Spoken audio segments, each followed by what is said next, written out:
Pode sentar, irmãos. Graça e paz da parte do nosso Deus. Os irmãos se sintam à vontade para se deliciar do banquete celestial na hora da ministração da palavra. Como o pastor Neto estava mencionando aqui, meu nome é Gil. É Gil Delane, mas eu prefiro apresentar Gil, que é mais fácil. E nesse hábito de querer facilitar as coisas, foi que eu enveredei por essa linha de conhecer mais da Bíblia, conhecer mais do ensino bíblico, para poder passar para os irmãos, não só da convenção que eu faço parte, mas também de qualquer denominação, porque quando Jesus voltar, ele não vai procurar olhar a placa da igreja, ele vai procurar o sangue do Cordeiro na minha e na sua vida. Ele vai procurar uma igreja adornada, uma igreja imaculada, uma igreja firme, constante e sempre abundante na obra do Senhor, sabendo que o nosso trabalho não é vão no Senhor. Eu não sei se você tem o costume de ficar inquieto na hora da pregação. Eu não sei se você tem o costume de estar se movimentando, se distraindo, conversando. Se você mantém esse costume, não é bom para você. Eu vou começar a pregação e vou terminar, e você pode até perder uma resposta que você veio buscar. Portanto, foco. Amém? Diga foco. Se você não tem foco, sua mente se distrai com algumas coisas, então o aprendizado, que é a coisa mais importante na hora da administração da palavra, você deixa de guardar. Nós vamos ler um texto sagrado na segunda epístola de Pedro, o capítulo 3. Nós vamos ler os versos finais 17 e 18. No Novo Testamento, já perto de Apocalipse, a segunda carta do apóstolo Pedro. Nós vamos ler versos 17 e 18 do capítulo 3, os últimos versículos da epístola de Pedro. Enquanto os irmãos localizam o texto, eu quero agradecer ao pastor Neto pela insistência. Primeira vez, segunda vez, terceira vez batendo na porta, se abriu e deu certo. Amém. E que seja a primeira de muitas. Eu não tenho procurado igreja grande para pregar. Eu tenho procurado aonde estiver 2 ou 3 reunidos no nome do Senhor. Aqui tem mais que 2 e aqui tem mais que 3. Porque a pessoa mais ilustre desse lugar é Jesus. Amém? E nós não devemos analisar que o reino de Deus é medido por números, porque o reino de Deus não é comida nem bebida, o reino de Deus não é numericamente qualificado. O reino de Deus é medido por quanto há de crente dedicado a Jesus e servindo a Ele, porque Ele diz que muitos são chamados, mas poucos são os escolhidos. Continuem firme adorando a Deus, porque a pandemia, as doenças, de alguma forma mexeram com algumas pessoas sem estrutura, sem espiritualidade. Eu vou falar muito sobre isso. Venha o que vier, mas quem está enraizado, quem está firmado na rocha, não vai cair. Pode até balançar, mas cair não cai. Vai continuar firme, constante e abundante, que é o que eu espero que aconteça com você nesta noite. Eu quero agradecer o diácono. É diácono, é Nir? É diácono ele, é? Rapaz bonito, viu? Eu demorei muito para ficar bonito. Obrigado, meu irmão, pela... E o rapaz já novo assim, já ficou bonito. Ele estava me contando que era do mundão. Chegou na caminhada, Deus lhe deu uma varoa. Para você ver, né? Que Deus não olha a aparência, né? Nem o passado do crente, senão ele fulmina todo mundo. Aí deu uma varoa, né? Deus está abençoando muito a vida dele. Eu agradeço demais. Que Deus toque no coração dele me levar de volta. Glória a Deus. Eu disse que livro? Segunda carta de Pedro. Qual foi o capítulo? 3. O capítulo é a parte maior. 3. E quais os versos, os versículos?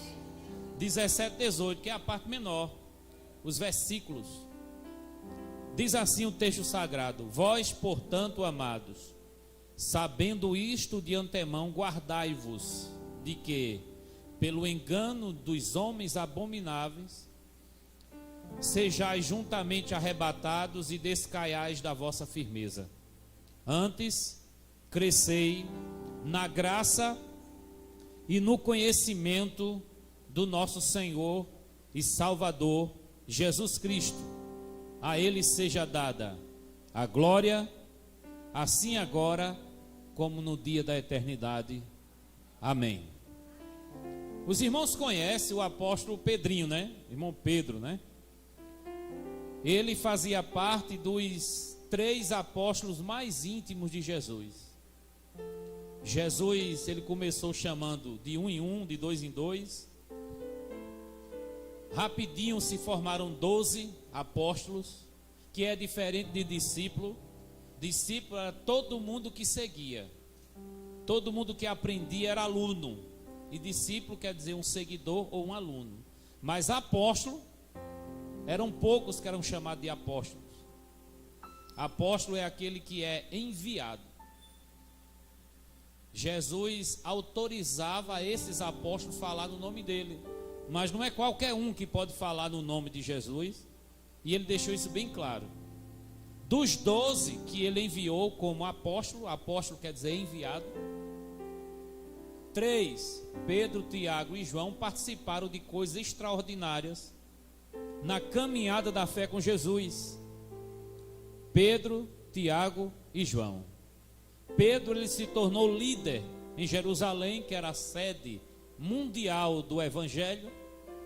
E depois o apóstolo Paulo, que também foi chamado de apóstolo, mas ele dizia que nem merecia esse nome, porque perseguiu os cristãos, a igreja de Deus, e até foi cúmplice na morte de muitos. Mas ele disse que foi a graça de Deus que lhe alcançou, porque ele se considerava o pior dos pecadores. E na verdade o arrependimento e a salvação começa pelo reconhecimento do quanto você é pecador. Se você não reconhece que você erra, que você peca, que você precisa do perdão e da graça de Deus, o evangelho não é para você. O evangelho é para pecador, é para gente que reconhece que está distante de Deus e precisa se aproximar.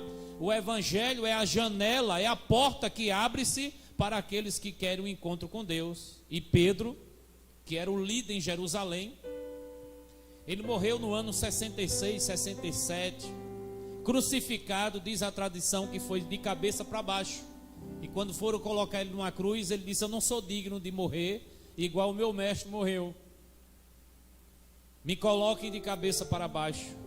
Diz a tradição. A gente não encontra a morte de Pedro na Bíblia, a gente vai em busca de material extra bíblico. E o Pedro, ele é de uma época, na década de 60, antes do templo de Jerusalém ser destruído. Ele morre em Roma justamente um ano antes do apóstolo Paulo, e ele vivia em uma época em que pessoas andavam de igreja em igreja semeando falsas doutrinas. Doutrinas quer dizer ensinamentos.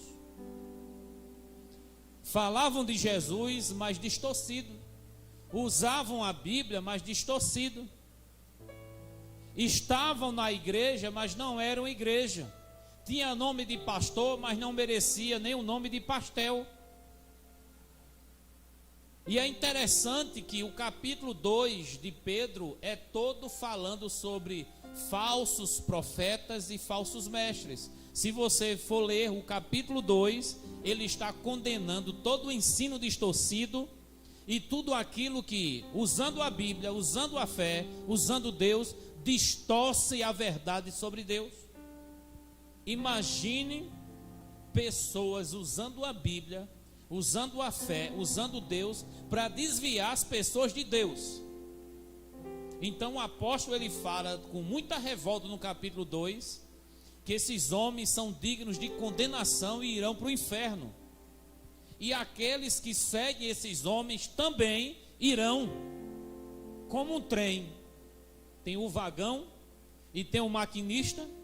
Aquele maquinista é o falso mestre, é o falso profeta, e aqueles que entram no vagão vão seguindo no mesmo ritmo que o maquinista está levando. Tome muito cuidado com quem você escuta em rádio, televisão, internet, celular. Nem toda live que tem Bíblia quer dizer que é Deus falando. Nem todo canal ou mensagem do YouTube, da internet ou numa rádio que diz: Deus vai falar com você agora.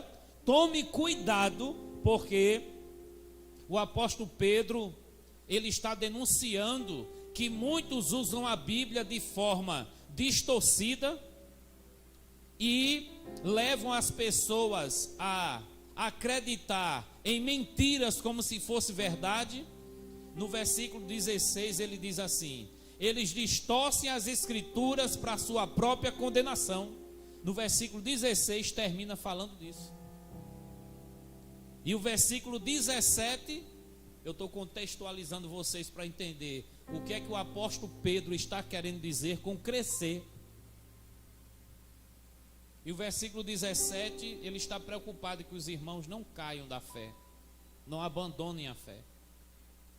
Porque é possível, pastor Neto, uma pessoa está congregando, acompanhando uma congregação, todas as reuniões, todos os cultos, mas a pessoa não está mais no evangelho. Porque estar numa igreja não é ser igreja.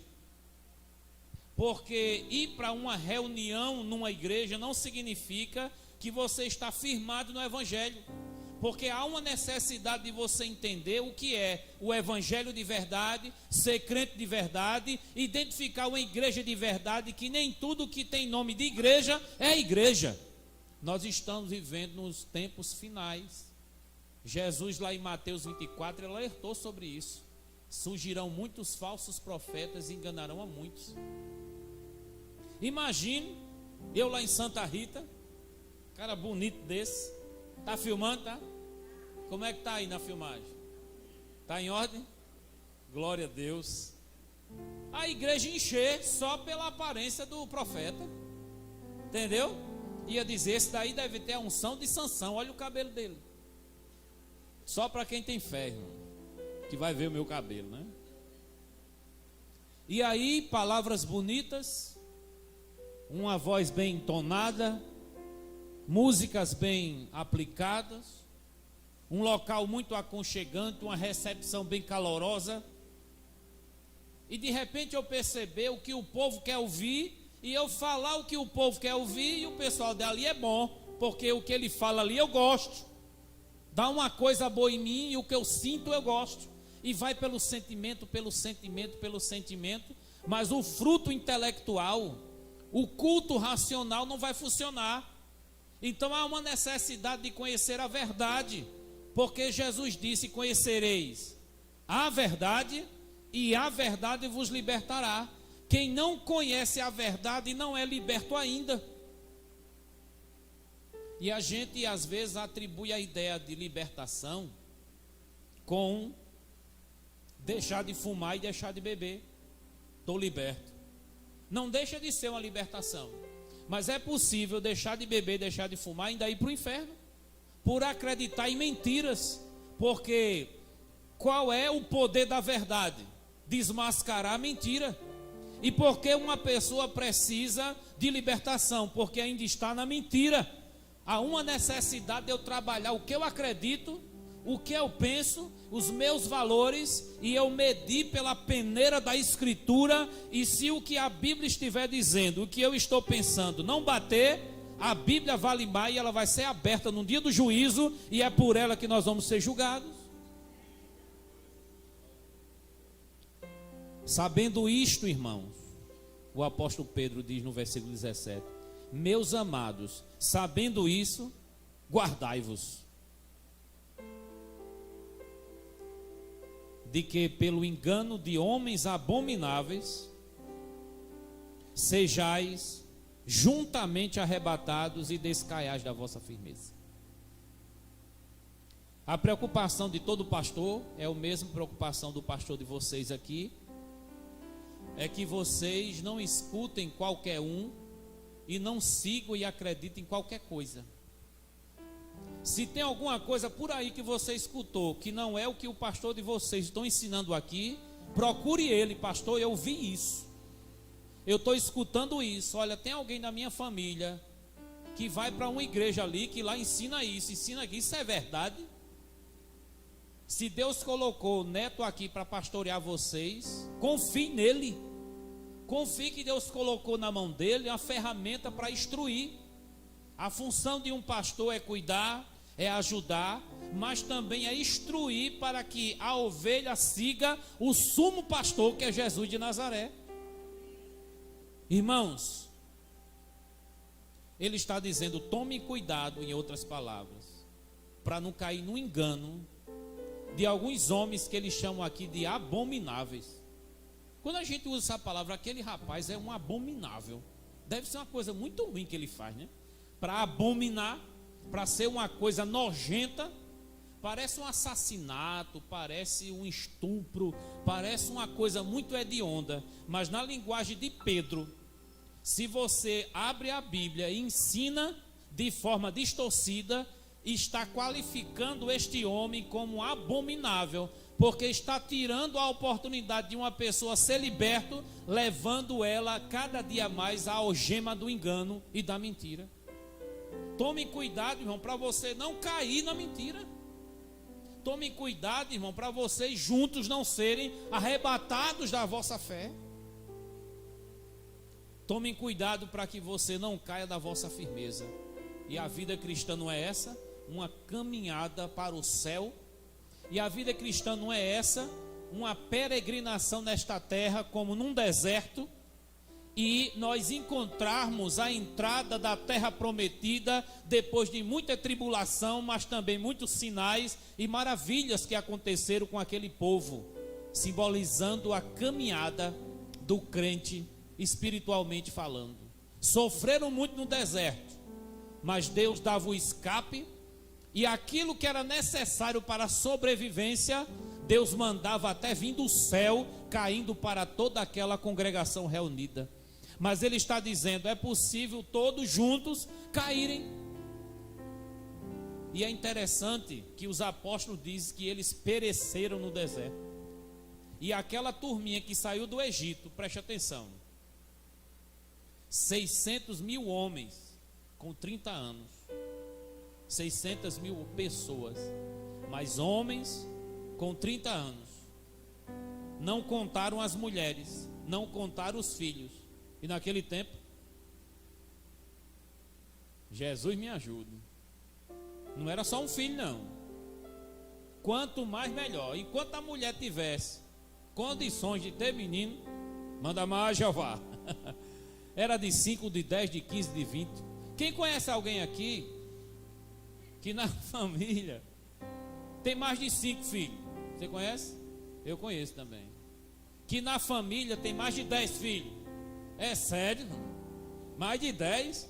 Mais de 15? Quem conhece? É sério? Mais de 15? Eu vou contar uma coisa com vocês. Eu já estou me sentindo em casa. Eu vou contar uma coisa para vocês. Meu pai já faleceu. Teve um infarto. Mas antes de falecer, ele disse para mim: a parte que eu mais gosto da Bíblia é aquela que diz que Salomão teve 1000 mulheres. A parte que eu mais gosto da Bíblia é aquela parte onde Deus diz: crescer e multiplicar e encher a terra. Eu só gosto dessa parte. Meu pai era desse tipo, que só quer escolher a parte que interessa a ele da Bíblia. Tome cuidado. Mas meu pai se prostituiu tanto na caminhada. Com minha mãe são 4, mas com outra, deu 31 filhos. A metade é crente, porque eu fui conhecendo tudinho, né? A metade é crente. Dos homens que eu tive acesso a conhecer, A maioria era assim, sem cabelo. Tinha uns que jogavam bola comigo, que eu nem sabia que era meu irmão. Eu conheci no enterro. Naquela época era assim. Muita gente, muitos filhos. Homem que tinha mais de uma mulher. E a Bíblia diz, dá uma margem para a gente perceber claramente que daquela multidão de milhões, uma média de 3 milhões, diz alguns estudiosos, 3 milhões de pessoas no deserto caminhando sob a liderança de Moisés, Josué, Caleb. Moisés não entrou, aquela multidão toda que saiu do deserto não entrou na terra prometida, só Josué e Caleb, que eram daquela geração antiga, foi que sobreviveram para poder entrar na arca. Por que que eles não continuaram? Eles caíram no engano, se deixaram levar pela incredulidade, pela rebelião, pela iniquidade. Se concentra aqui no que eu estou dizendo. Vai vir muita gente querendo tirar você do caminho. Vai vir muita gente jogando para você conversas que é só distorcer você do alvo, que é Cristo. O que vai aparecer de pessoas dizendo: onde você está não presta não, só presta aqui. O pastor de vocês não presta não, só presta o daqui. O único evangelho que presta é o daqui, a única igreja que presta é o daqui. É um exclusivismo, como se Deus só estivesse ali, se Deus coubesse só entre quatro paredes, num lugarzinho, num determinado lugar. Eu sirvo a um Deus onipresente, aleluia. Eu sirvo a um Deus que Ele está presente onde estiver 2 ou 3 reunidos no seu nome. Eu sirvo a um Deus que enche os céus e a terra, e não existe nenhum lugar que Ele não esteja. A Ele a honra e a glória para sempre. Tomem cuidado para não cair no engano. A vida cristã deve ser uma vida de crescimento.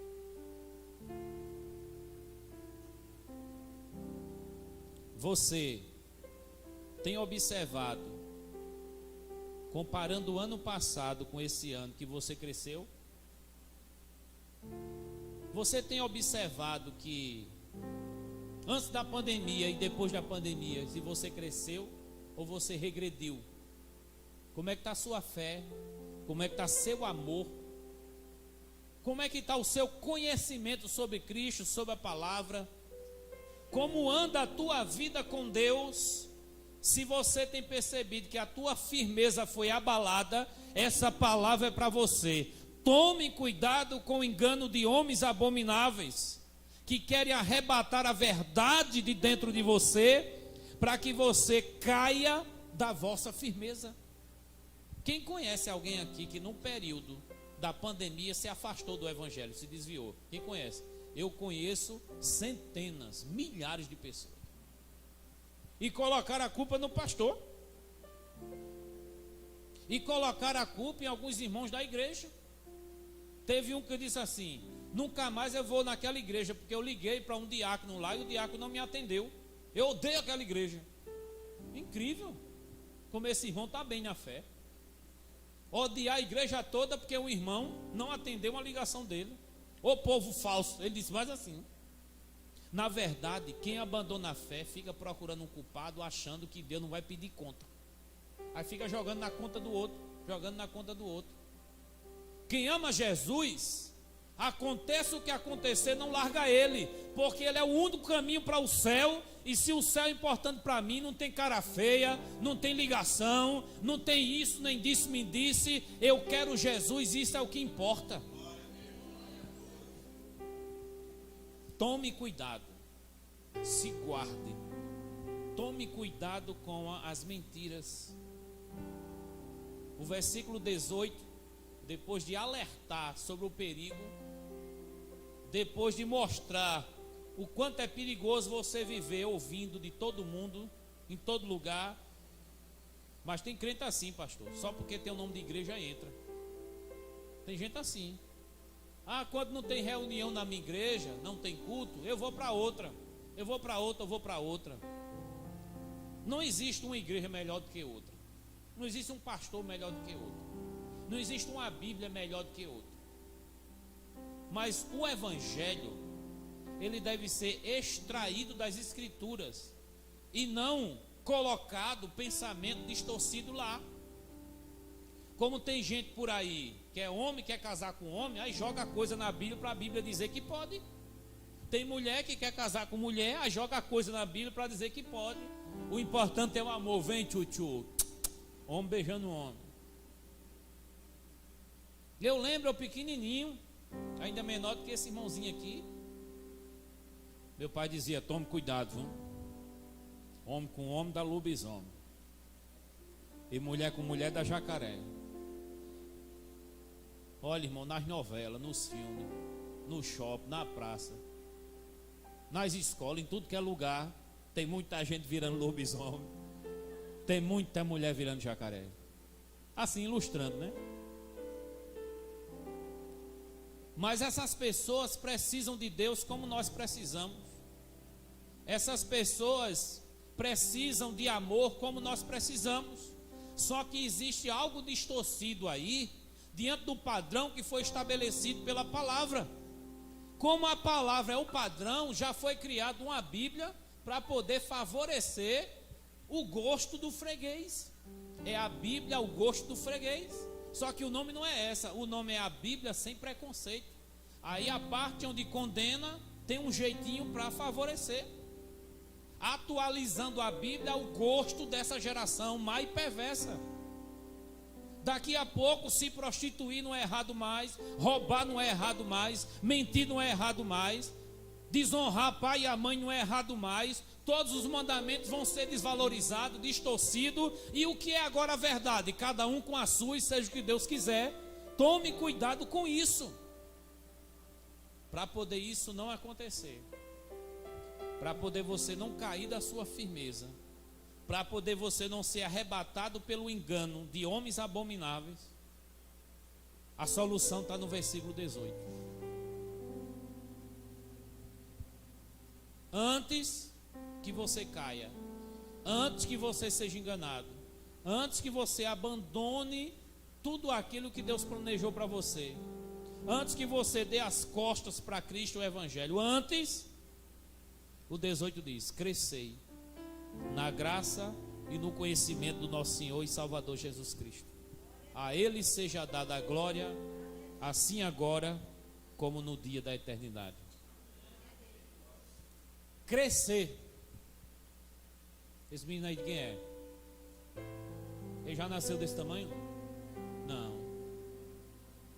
Você não era desse tamanho não? Quando você nasceu pequenininho? Bem pequeno. Aí foi crescendo. Por que ele cresceu? Por que ele não ficou daquele tamanho? Tem alguma coisa que aconteceu nele para ele crescer. E vai crescer mais pelo jeito. Tem que aumentar o teto dessa igreja, que esse menino, se ele crescer mais, Jesus do céu, vai bater lá em cima. Por que que uma planta cresce? Por que que uma pessoa cresce? Isso é o curso natural das coisas. Por que é que meu cabelo não cresce mais? Isso também é o curso natural das coisas. Só que meu cabelo é diferente do seu. O meu cresce só a raiz, de vocês crescem as folhas. Mas falando sério, irmãos, a palavra crescer, no hebraico, no grego, no latim, de onde veio o sentido de crescer para nós, crescere no latim, a ideia é um desenvolvimento progressivo seguindo o curso natural. Essa cadeira, a primeira aqui, ela vai aumentar de tamanho alguma vez? Não, porque ela não segue o curso natural das coisas. Para poder aumentar a cadeira, tem que aumentar em números. O ser humano chega a uma determinada altura, não cresce mais. Pode crescer por lado, para frente, mas para cima não. Há uma necessidade de a gente entender o curso natural das coisas, para depois a gente perceber o que é exigido aqui. Aqui não é dado um conselho, aqui é apresentado um verbo no imperativo. Você tem que crescer. O apóstolo Paulo, Na primeira carta aos Coríntios, capítulo 13, ele está falando sobre o amor sublime, o amor de Deus. Mas ele vai dizer a partir do versículo 10, que quando ele era menino, ele falava como menino, ele discorria como menino, agia como menino. Mas quando ele passou a ser adulto e velho, deixou as coisas de menino. Isso ajuda a gente a entender o que esse texto quer dizer. Existe crente, 10 anos, 15 anos, mas ainda é menino na fé. Não aprende, não cresce, não desenvolve. Escuta o tempo todo falando de fé, mas a fé não age. Existe o tempo todo falando sobre o amor, mas o amor não age. O tempo todo ouvindo falar de salvação, mas não tem convicção de salvação. É uma árvore seca que não dá fruto. É um galho que secou, que não dá mais fruto. Nós precisamos identificar o que é esse crescimento espiritual que Pedro está falando aqui. Inclusive Jesus. Jesus, ele nasceu no ventre de Maria, projeto sobrenatural do Espírito Santo. Maria nem era casada, o Espírito Santo veio sobre ela e pá, colocou o menino lá. Quem crê, diga amém. Eu creio. José ficou desconfiado. Esse rapaz aí tem coisa. A gente nem casou, ela já está grávida. Mulher engravida é quando está casado. Quando está solteiro não engravida não. Se engravidar solteiro aí tem coisa. Quem está entendendo diga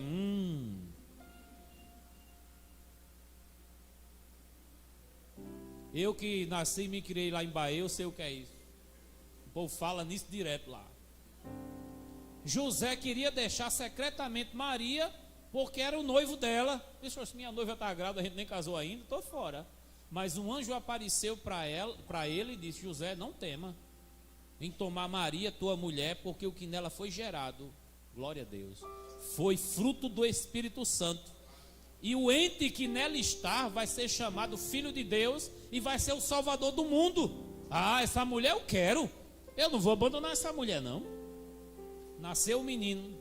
Lucas capítulo 2, versículo 52 diz: o menino crescia e se fortalecia em estatura, sabedoria e graça diante de Deus e diante dos homens. A mesma coisa falou de João, que ele crescia em sabedoria. Há uma necessidade de você ouvir os profetas, os apóstolos, que falam muito sobre crescimento e conhecimento.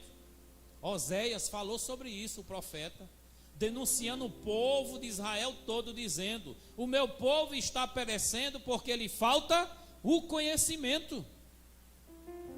Josué, quando assumiu o povo, Deus disse para Josué: meu servo Moisés morreu, agora é contigo. Você que vai assumir o povo.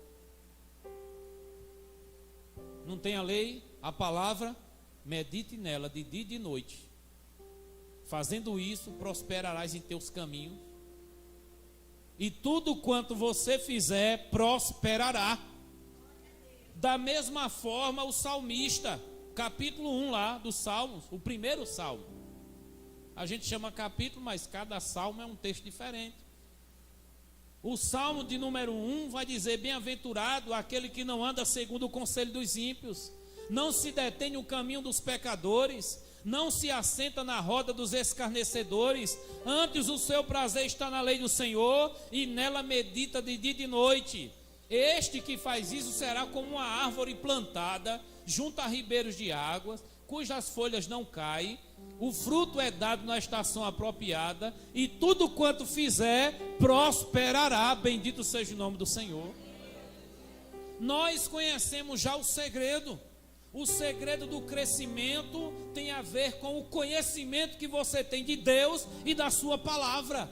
Quem não tem a palavra não cresce, porque a palavra é o antídoto, é o adubo do crescimento do crente. Uma planta sem adubo, sem sol e sem água, vai secar. Vá lá no sertão, na época do verão, para você ver como tudo é seco. Por quê? O crescimento pode acontecer em uma determinada fase, mas chega um tempo, Jesus da glória, em que a pessoa vai estagnar, em que a pessoa vai esfriar. É como no mês de junho tem, né, a fogueirinha, aí o pessoal tira uma brasa, afasta da fogueira. Qual é a tendência de uma brasa afastada da fogueira? Qual é a tendência? Apagar. Depois que uma brasa apaga, qual é o nome que é dado? Carvão. Agora, se de repente queima e vira cinza, foi o propósito, seguiu o curso natural. Mas se afastou do fogo, da fogueira, e ficou fora daquele momento, daquela chama acesa, virou carvão. Você sabe que tem um crente aceso e o crente apagado.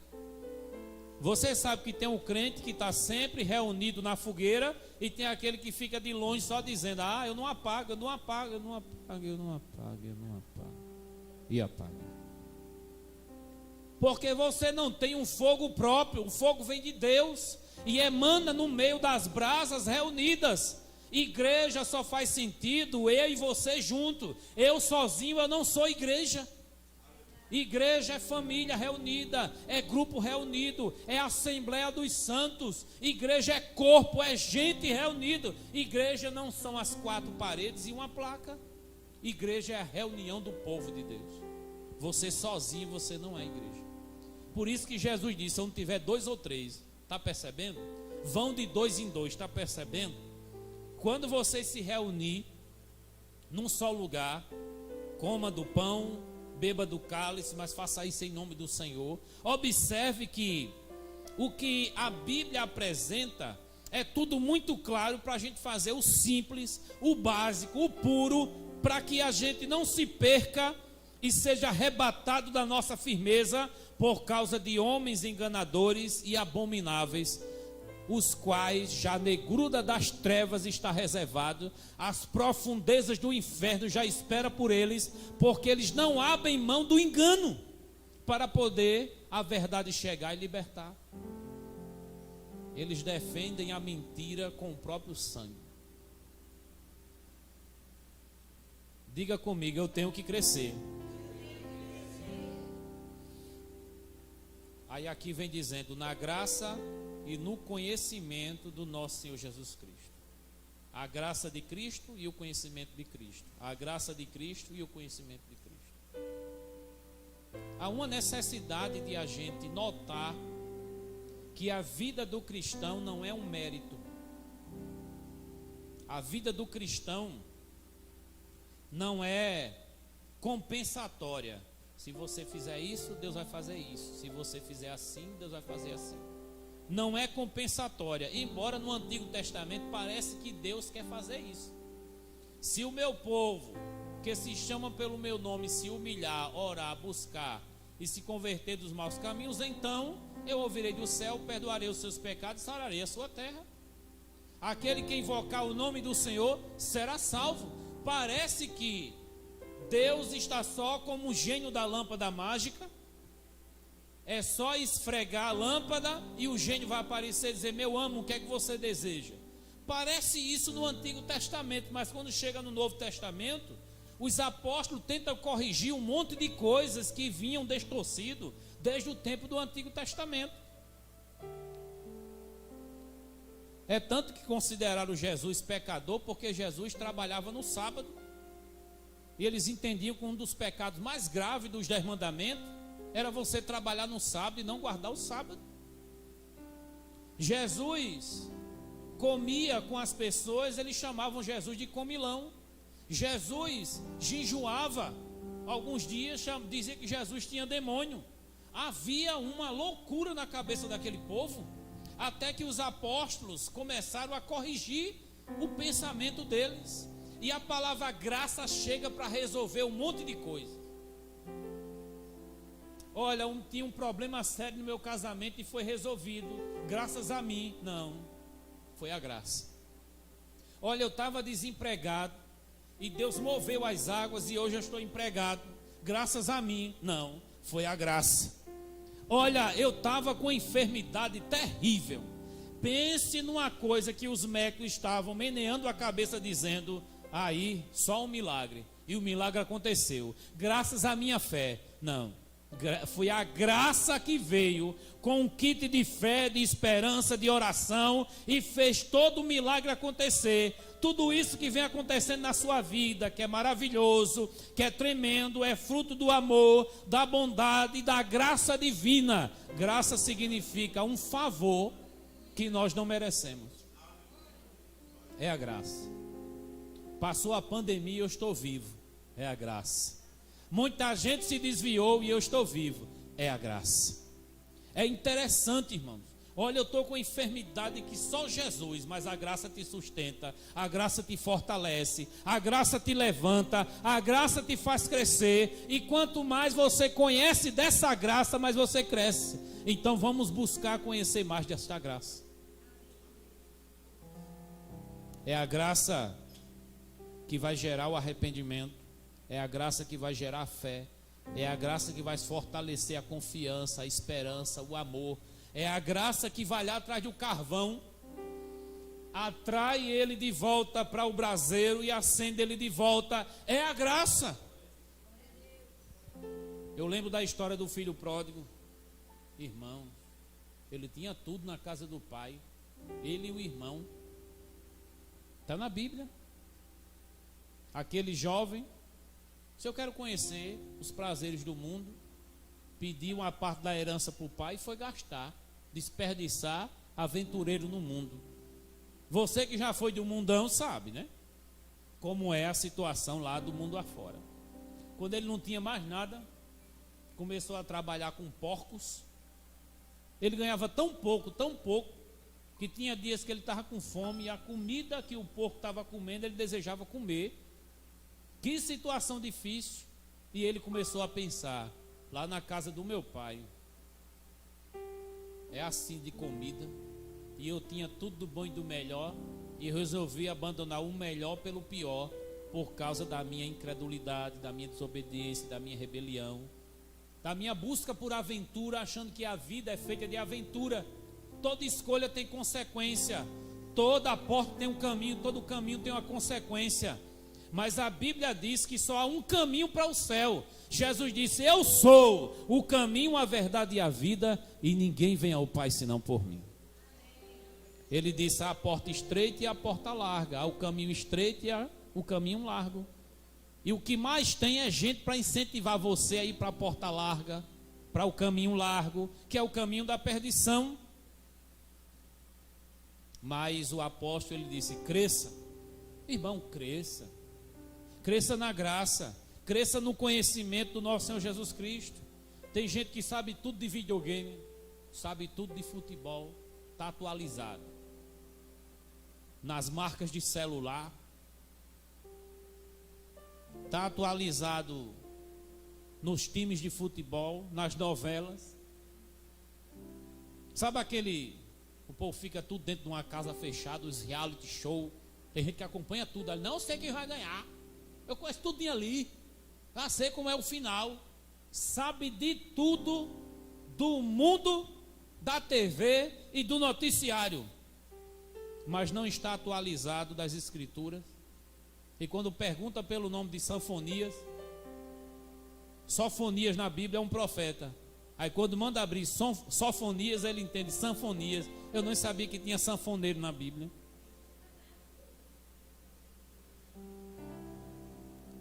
Você sabia que Noé tinha 3 filhos? Sabia não que ele tinha 3 filhos. Porque eu vi lá o nome 100 cão e Jafé. Eu pensei que era 100 cachorros da raça Jafé.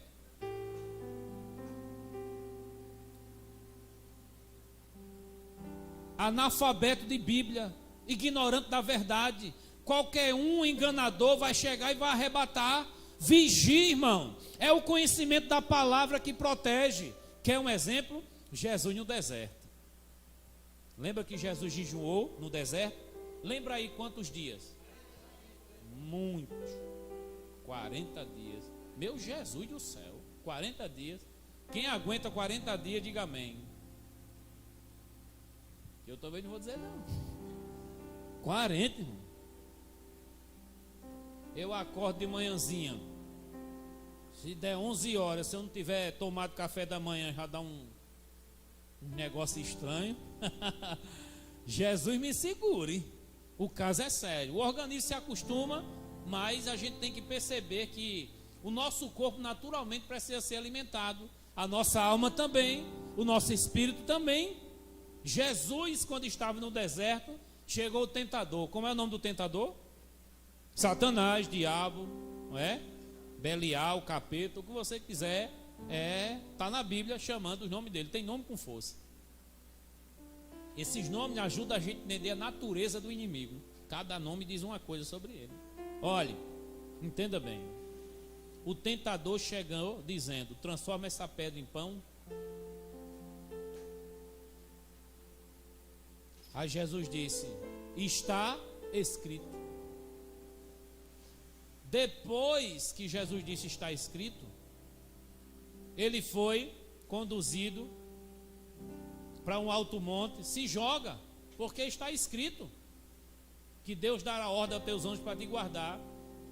Aí Jesus foi e disse: mas também está escrito: não tentarás o Senhor teu Deus. Vai ter gente como o diabo usando até a Bíblia para levar você a algo errado. Irmãos, eu soube de cada coisa. Deixa eu olhar a hora. Aqui no meu relógio, 8h10. Mais 5 minutos. Mais 5, tá bom? Ou 10, ou 15, ou 20, não sei. O pastor fez assim, ó. Eu não sei o que significa isso. Lá onde eu moro continua, vaso. Lá onde eu moro quer dizer assim: continua, varão. Olhe,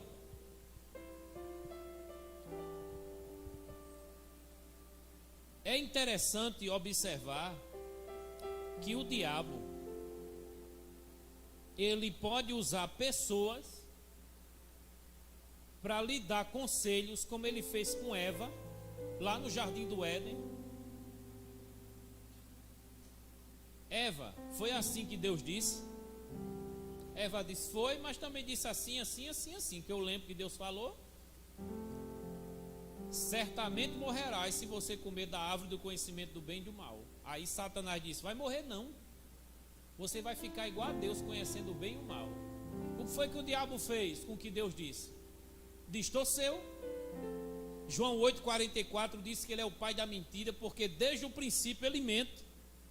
E as pessoas, por tabela, que vivem na mentira, dizendo que é filho de Deus, está sendo filho do diabo, porque quem é da verdade é de Deus, e quem é da mentira é do diabo, mesmo que a pessoa não queira.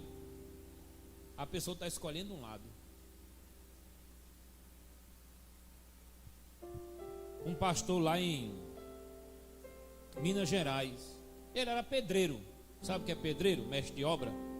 Aí ele começou uma igreja, começou a pregar. Foi chegando gente. Aí de repente, pastor, ele se tornou pastor. Aí teve uma mulher que sonhou com ele. Saiu no Fantástico, no programa lá da Rede Globo. E eu fui lá atrás desse vídeo para saber como é, os comentários, se essa igreja existe mesmo. Era uma igreja pentecostal. Aí esse pastor foi lá na casa da irmã para saber que sonho era. A irmã disse assim: eu sonhei, pastor, tendo um filho seu. A gente tinha uma relação. Eu conversava com meu esposo, o senhor conversava com a sua esposa, e a gente ali no mesmo espírito concordava de a gente ter um filho, e o filho ficava sendo das duas famílias. Aí o pastor foi e disse assim: isso é de Deus. Acredite se quiser. Aí ele foi e disse assim: mas na Bíblia, irmão, tem dizendo isso. E aí na hora pegou o texto de Oséias, o profeta Oséias, o capítulo 3, e o versículo 1 diz assim: ó, vai lá, toma uma mulher da prostituições e adultera com ela. Ele entendeu assim. Mas lá o texto está dizendo: toma uma mulher adúltera do meio das prostituições e casa com ela. Então a mulher era adúltera, era das prostituições. Ele vai tirar essa mulher de lá, vai casar, dar nome, família, mas ela não é mais de lá. Deus não mandou o profeta se prostituir, mandou o profeta amar uma mulher mesmo sendo prostituta no seu passado. Por que Deus mandou o profeta fazer isso?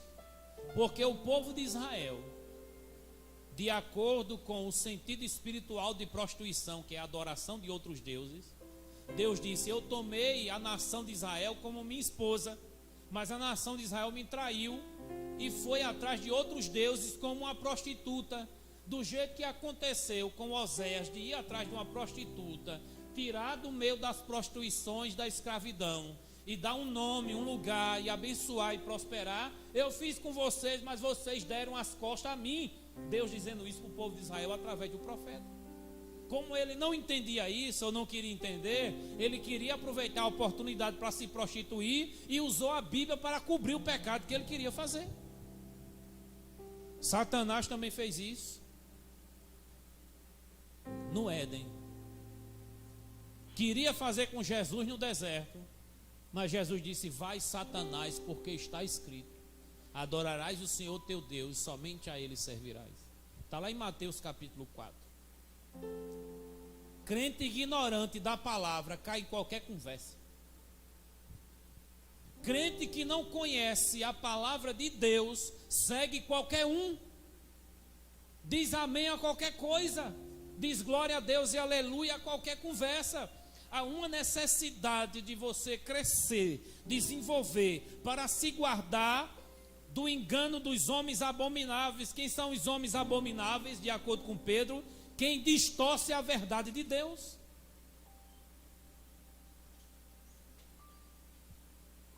Tome cuidado, irmãos, para você não cair da sua firmeza. Quem está firme com Jesus, diga amém.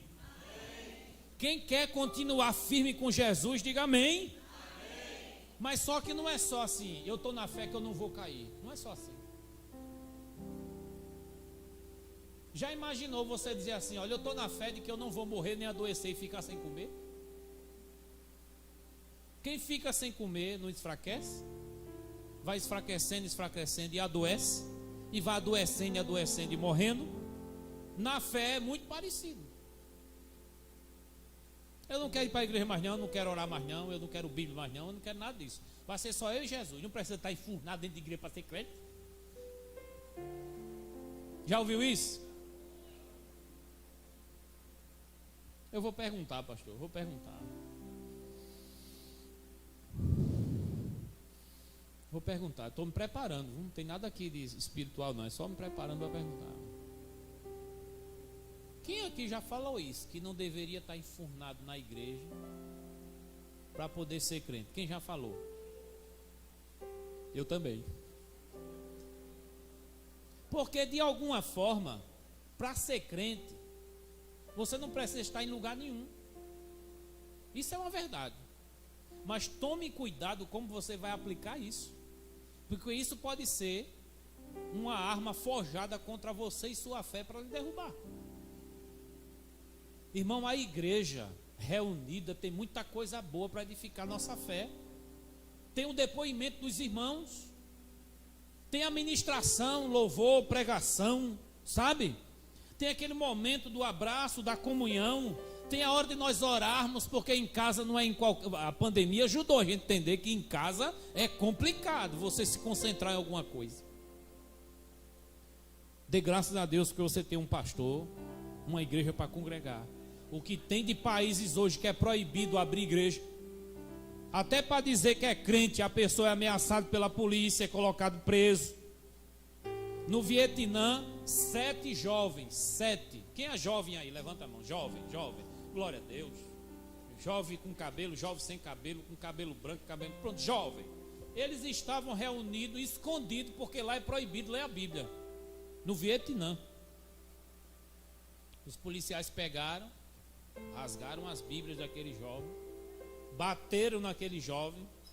Teve um que resistiu, a pancada foi mais forte e abriu o crânio dele, a cabeça. Foi para o hospital, quase morre. Um mês depois, escapou. Foi o que aconteceu com ele. voltou para a mesma turminha e continuou estudando a Bíblia. Arriscado morrer, apanhar do mesmo jeito. Jovens apanhando para ler a Bíblia, porque lia a Bíblia. Apanhando porque servia a Deus. Apanhando porque não negava Jesus por nada. No Vietnã, os jovens apanhavam porque lia. No Brasil tem jovem que apanha, mas não quer ler. Sofre, mas não quer. Olha o que foi que Deus disse. Eu acho que a turma não vai gostar desse texto não, vai mandar tirar. Deuteronômio, acompanha comigo, 5º livro da Bíblia, capítulo 8. Eu acho que vai chegar alguém, eu acho, não tenho certeza, vai dizer: pastor Neto, não traga aquele careca mais não.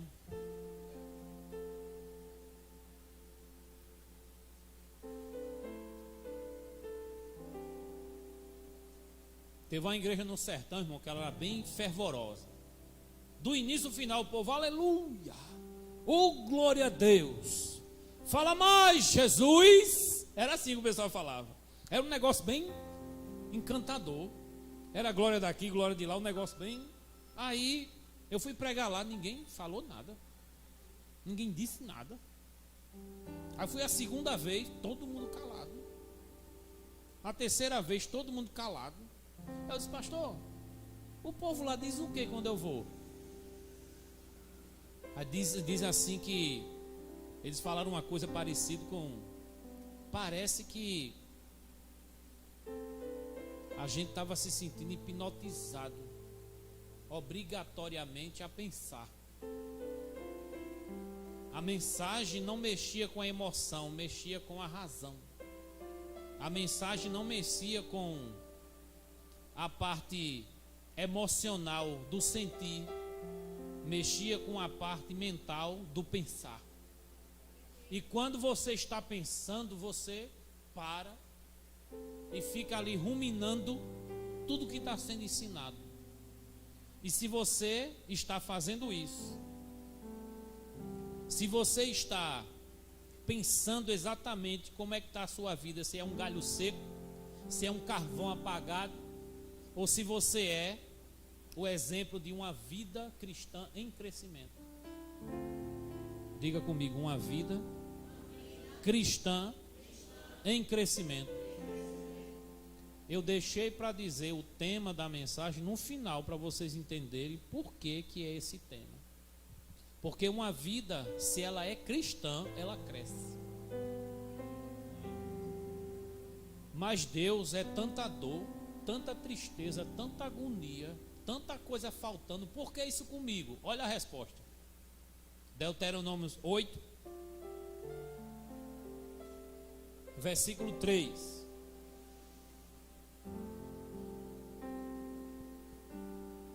Deuteronômio 8, versículo 3. Preste atenção aqui. Ele te humilhou e te deixou ter fome, e te sustentou com o maná,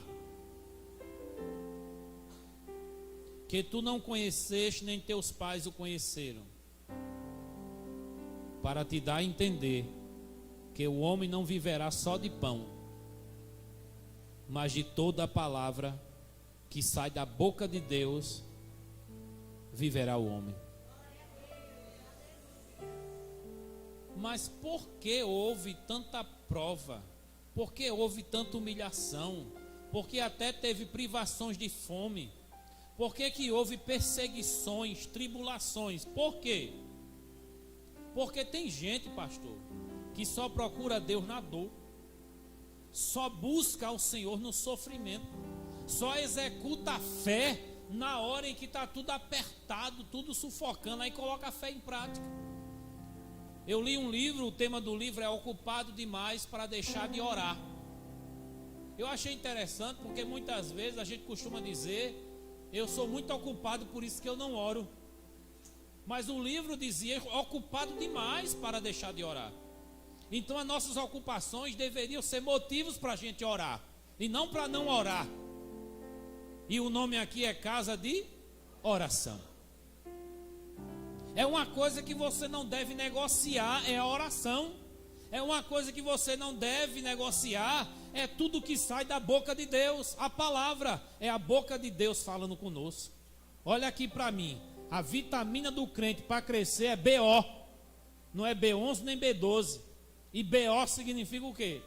Bíblia e oração. Diga comigo, Bíblia e oração.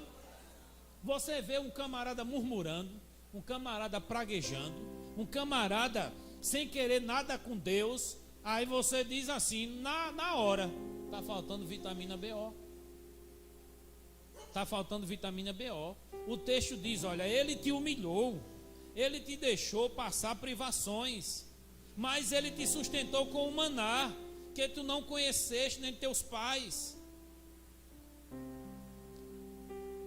Mas para te dar a entender que o homem não viverá só de pão, mas de tudo que sai da boca do Senhor viverá o homem. A sua vida com Deus depende desse livro. A sua vida com Deus não é só oração e louvor. Fica incompleto. Oração e louvor é para te manter no lugar onde você está. Agora, para te fazer crescer, é o conhecimento do nosso Senhor e Salvador Jesus Cristo, é o conhecimento da palavra. Por isso que Oséias capítulo 6, versículo 3, ele vai dizer, conheçamos e prossigamos em conhecer mais ao Senhor. É um progresso constante. É como mergulhar num rio. Quanto mais você mergulha, mais peixe bonito e extraordinário você vai encontrar. É como garimpar ouro num garimpo. Quanto mais você acha ouro, mais ouro tem. Esse evangelho é o evangelho eterno, insondável. E nós vamos mergulhar nesta graça, mergulhar nesse conhecimento para não ficar estagnado e virar carvão na fé. É possível alguém ouvir uma mensagem como essa e dizer assim: isso não é para mim. É possível alguém ouvir uma mensagem dessa e dizer assim: eu não estou tão estimulado como deveria estar. É como se não tivesse ouvidos para ouvir. É como se não tivesse mais o coração para crer. E eu queria encerrar essa mensagem com a parábola do semeador. Eu vim aqui para semear a semente do reino, que é a palavra de Jesus Cristo. Jesus disse, Mateus capítulo 13, que um semeador saiu para semear. É como um agricultor que sai colocando semente no terreno. O semeador saiu para semear. E quando ele ia no caminho, algumas sementes caíram no chão. Aí vieram as árvores dos céus e arrebataram. Quem lembra dessa passagem, diga amém. As aves do céu vieram e comeram aquela semente. Ele disse que colocou algumas sementes junto às pedras, outras sementes junto aos espinhos, e outra numa terra boa que não tinha nem pedra e nem espinho. Interessante. Que aquelas que caíram nas pedras germinaram, cresceram, mas com o tempo ficaram sufocadas com aquelas pedras e morreram.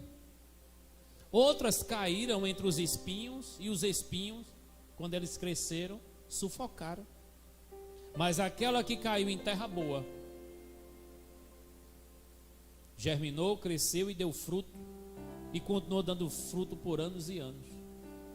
O que isso tem a ver com a gente? Tem pessoas que ouvem o evangelho e acontece rapidamente como que aconteceu com aquelas aves. O inimigo arrebata o conhecimento que a pessoa teve. Não fica. A pessoa não guarda. Escuta, escuta, escuta, mas não guarda. Hoje é domingo. Se for perguntado na segunda, foi pregado o quê? Não sei. Não lembro mais. Eu só sei que era um careca de óculos lá de Santa Rita. E que era professor. E se a pessoa tiver vista boa, mas e que era bonito.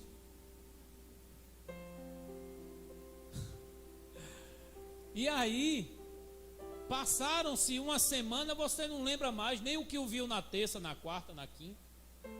Por que é que não fica?